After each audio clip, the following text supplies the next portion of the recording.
Good morning students. आज हम शुरू करने वाले हैं यूपी बोर्ड में 10th क्लास का प्रो सेक्शन में से first chapter the enchanted pool, written by C Rajagopalachari.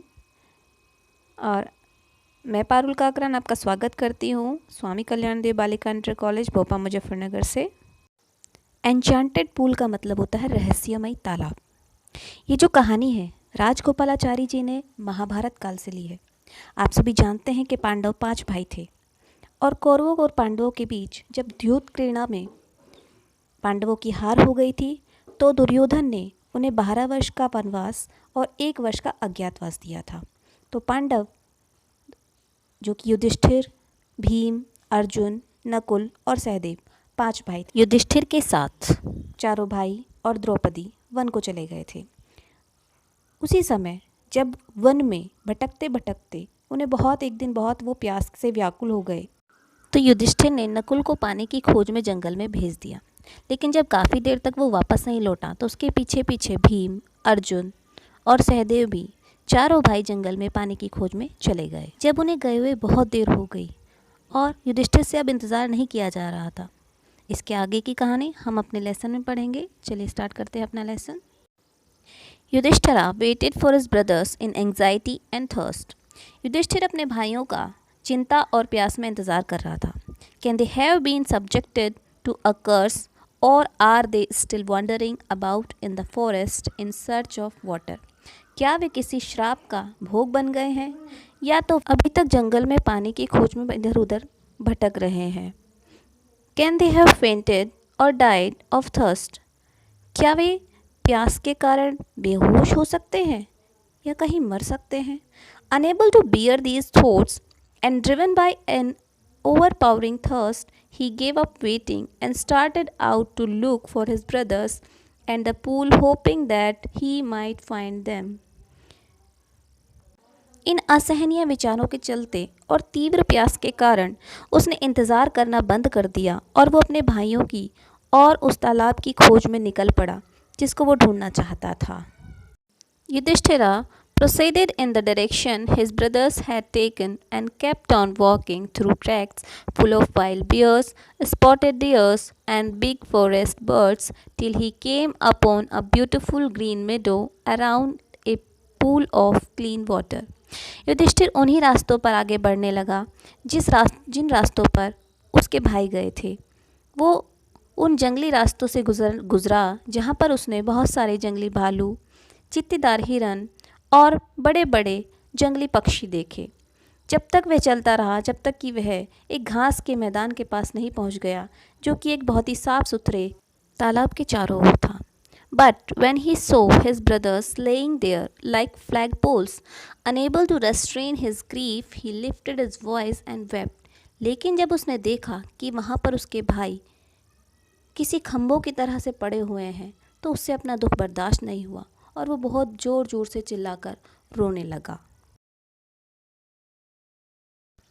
He touched the faces of Bhima and Arjuna as they lay so still and silent and mourned. Was this to be the end of all our woes? Just when our exile is about to end, you have been taken away. Even the gods have forsaken me in my misfortune. उसने अर्जुन और भीम के चेहरों को छुआ। वो बहुत ही शांत और मृत पड़े हुए थे। क्या यही हमारी सारी प्रतिज्ञाओं का अंत था? अब जबकि हमारा वनवास समाप्त होने वाला था तुम मुझसे छिन गए हो। देवताओं ने भी मेरे इस दुर्भाग्य में मेरा साथ नहीं दिया। As he looked their mighty limbs, now so helpless, he sadly wondered who could have been powerful enough to kill them. जब उसने उनके बलशाली अंगों को देखा जो कि अब बहुत ही असहाय थे, उसने उदास होकर सोचा कि इतना कौन बलशाली हो गया जो मेरे भाइयों को मारने की ताकत रखता है। Then he too descended into pool, drawn to the water by an empowering thirst. At once the voice without form warned. उसके बाद वह भी उसी तालाब की ओर बढ़ने लगा जो कि वहाँ पर था। क्योंकि उसे बहुत तीव्र प्यास लगी हुई थी और पानी उसे अपनी तरफ खींच रहा था। लेकिन अचानक उसने एक आवाज़ सुनी जिसका कोई आकार वहाँ पर दिखाई नहीं दे रहा था।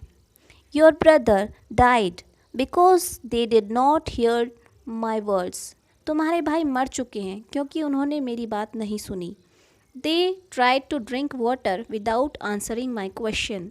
उन्होंने मेरे सवालों का जवाब दिए बिना ही पानी पीने की कोशिश की। Do not follow them, answer my question first and then you quench your thirst. This pool belongs to मी।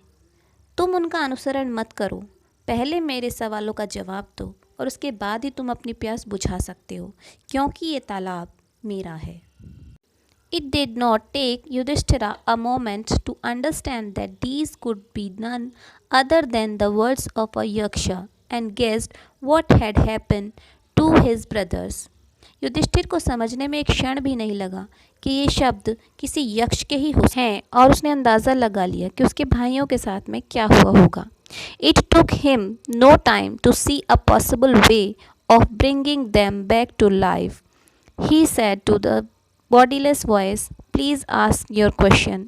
और अब उसे अपने भाइयों को जीवन देने का कोई रास्ता दिखाई नहीं दे रहा था। उसने उस आकार विहीन आवाज़ से कहा कि कृपया आप अपने क्वेश्चंस पूछिए। The voice put questions rapidly one after another. आवाज़ ने एक के बाद एक प्रश्न पूछने शुरू किए।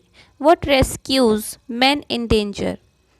मानव की खतरे में रक्षा कौन करता है। करेज यानी कि साहस।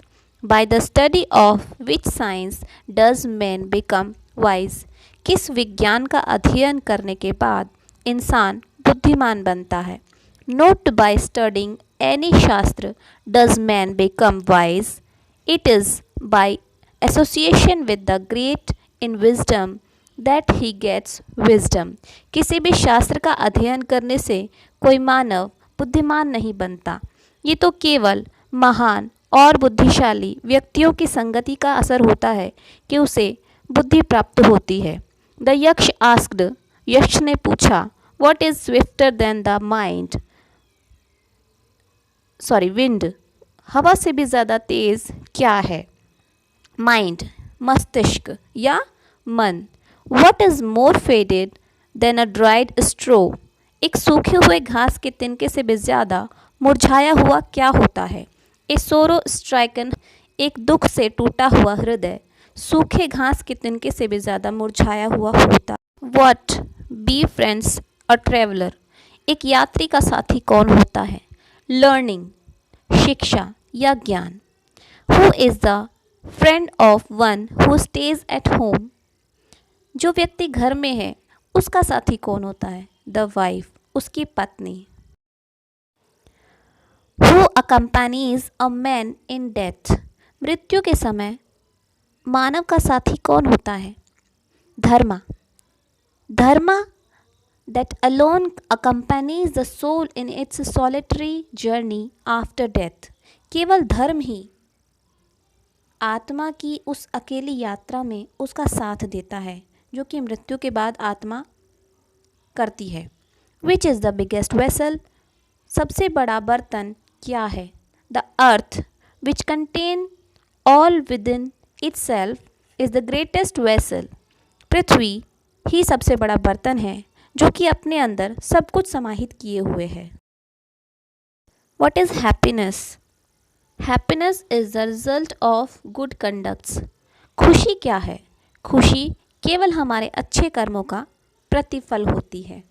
बच्चों, अभी हमारा ये लेसन केवल आधा ही हुआ है, बाकी का आधा लेसन हम अगली वीडियो में देखेंगे और अगली वीडियो में उसे समझने की कोशिश करेंगे।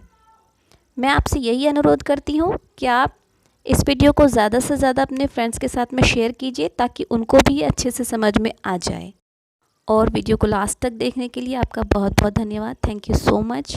प्लीज़ अगर आपको ये पसंद आती है तो लाइक कीजिए, अपने फ्रेंड्स के साथ शेयर कीजिए और चैनल को ज़्यादा से ज़्यादा सब्सक्राइब कीजिए ताकि मैं अच्छी अच्छी वीडियोस ऐसे ही डालती रहूं और आप लोग घर पर बैठकर ही अपनी पढ़ाई जारी रख सकें। Thank you so much.